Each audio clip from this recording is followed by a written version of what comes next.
A profecia de Ezequiel não se assemelha a uma história de outro tempo ou lugar distante. É a crônica de um homem muito real, que viveu em um lugar autêntico e recebeu visões divinas incríveis em um dia específico.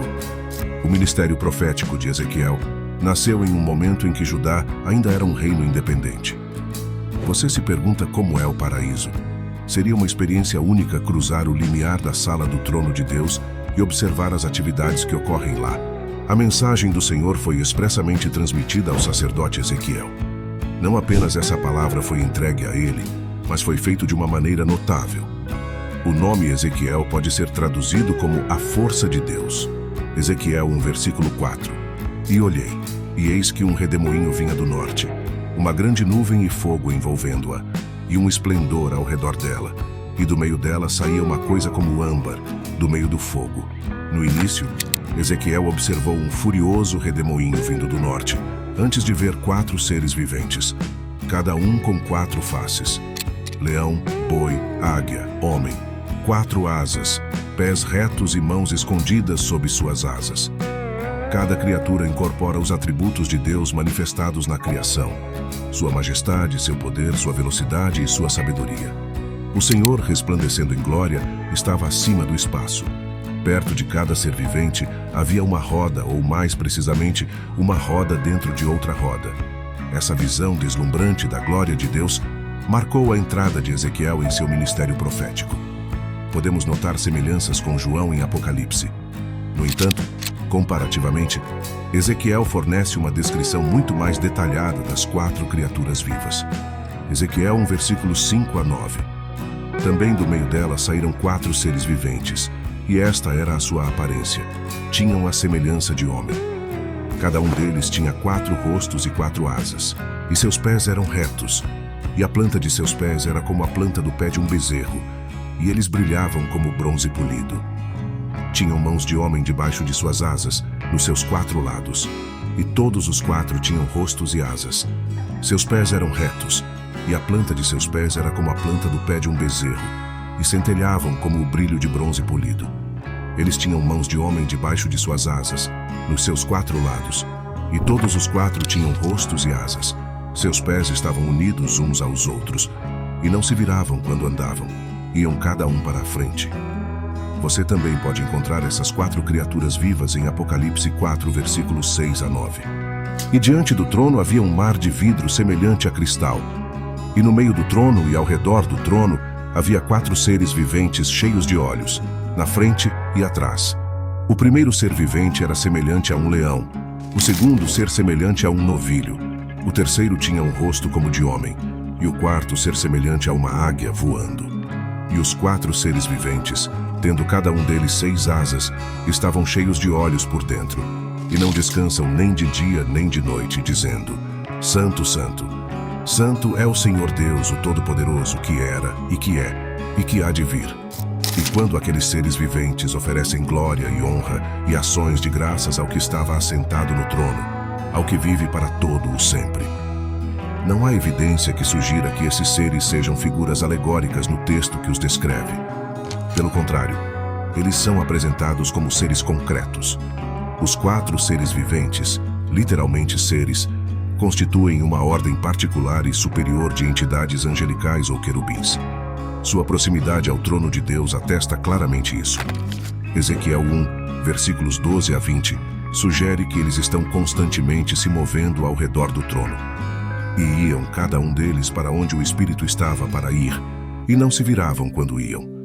E quanto à semelhança dos seres viventes, o seu aspecto era como carvões de fogo ardente, como a aparência de tochas. O fogo passava de um lado para o outro entre os seres viventes, e do fogo saía um resplendor, e havia relâmpagos saindo do fogo.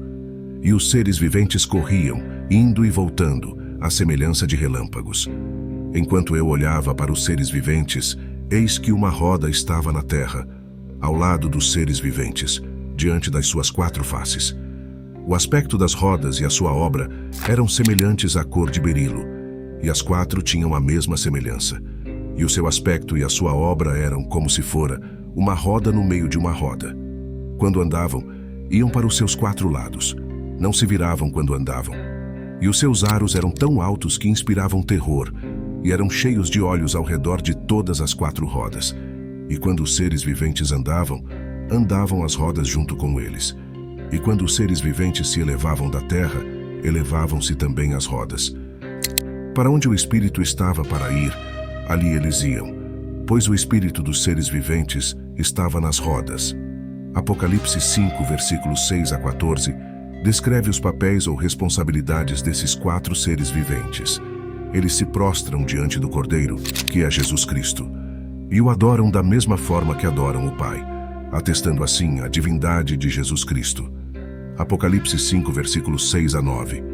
E olhei, e eis que no meio do trono e dos 4 seres viventes, e no meio dos anciãos estava um cordeiro, como havendo sido morto, e tinha 7 chifres e 7 olhos, que são os 7 Espíritos de Deus enviados a toda a terra.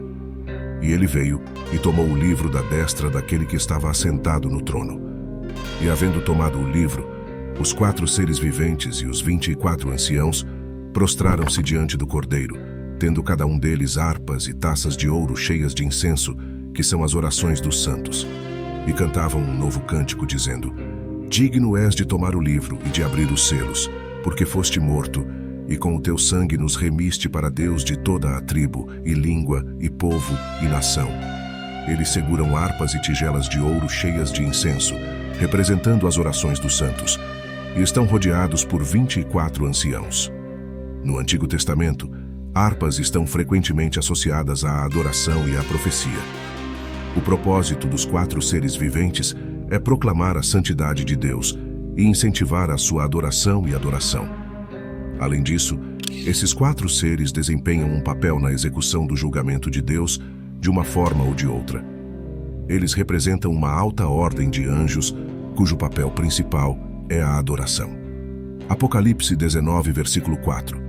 E os 24 anciãos e os 4 seres viventes prostraram-se e adoraram a Deus, que estava assentado no trono, dizendo: Amém, Aleluia. Mais tarde, Ezequiel identificou esses seres extraordinários como querubins, os anjos que cercam Deus e possuem poder e glória particulares. Antes de sua queda, Satanás era um dos querubins que cobriam o trono de Deus. Ezequiel 28, versículos 14 a 16. Tu eras o querubim da unção, que cobre, e te estabeleci. No monte santo de Deus estavas, no meio das pedras afogueadas andavas. Perfeito eras nos teus caminhos, desde o dia em que foste criado, até que se achou iniquidade em ti. Na multiplicação do teu comércio, se encheu o teu interior de violência, e pecaste, pelo que te lancei, profanado, do monte de Deus. E te fiz perecer, ó querubim cobridor, do meio das pedras afogueadas. Assim como a Arca da Aliança simbolizava a presença de Deus entre Israel, Yahvé às vezes era referido como aquele que habita entre os querubins. 1 Samuel 4, versículo 4. Então o povo enviou a Siló, de onde trouxeram a Arca do Pacto do Senhor dos Exércitos, que habita entre os querubins, e os 2 filhos de Eli, Hofni e Finéias, estavam ali com a Arca do Pacto de Deus. Ezequiel 1, versículos 10 a 14, descreve a aparência desses seres vivos. Na visão celestial de João, eles aparecem como 4 criaturas distintas, cada uma com uma das 4 faces mencionadas anteriormente. Ao longo da história, estudiosos da Bíblia, pesquisadores em geral e artistas foram inspirados por essas 4 faces diferentes. Êxodo 13, versículos 21 a 22. O Senhor ia adiante deles durante o dia, numa coluna de nuvem para guiá-los pelo caminho, e durante a noite, numa coluna de fogo, para lhes dar luz, a fim de que pudessem caminhar de dia e de noite. Não tirou a coluna de nuvem de diante do povo de dia, nem a coluna de fogo de noite. Um fogo devorador que consome a si mesmo lembra a sarça ardente de Moisés, que queimava sem nunca ser consumida. Lemos: um brilhante rodeava-o e irradiava de dentro dele. Essa brilhante luminosidade é a expressão da glória divina. Os 4 seres únicos destacavam-se dentro desse redemoinho, representando a presença de Deus. Mais tarde, Ezequiel identifica essas magníficas criaturas como querubins em Ezequiel 10, versículos 8 a 15. Estes são anjos de poder e glória inigualáveis, que cercam a Deus. Os querubins fazem sua primeira aparição no Jardim do Éden, onde têm a tarefa de guardar o caminho para a árvore da vida com uma espada flamejante. Gênesis 3, versículo 24.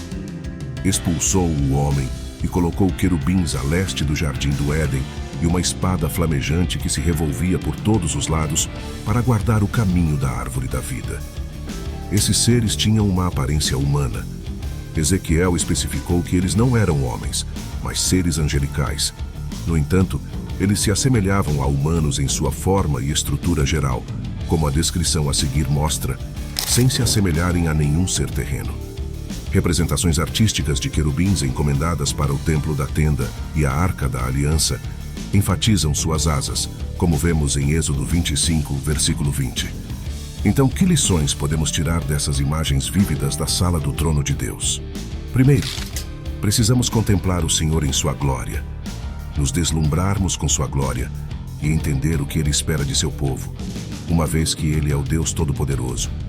Ele exige de nós submissão, um coração que treme diante de sua palavra e aspira à obediência. Em segundo lugar, devemos compreender a grandeza de Deus. Qualquer pessoa que busque assimilar ou compartilhar esse capítulo não deve se perder nos detalhes da maioria de seus aspectos, por mais importantes que sejam para entender os detalhes das representações de João. Em vez disso, todos os detalhes apresentados devem ser colocados de volta em seu contexto do Antigo Testamento, na perspectiva mais ampla de sua função, que é revelar a grandeza da corte divina e, portanto, a grandeza de Deus. Assim, eles também apresentam um contraste marcante com o esplendor arrogante e pretensioso dos governantes terrenos. O texto nos convida a adorar hoje, assim como fez em sua primeira leitura em Éfeso.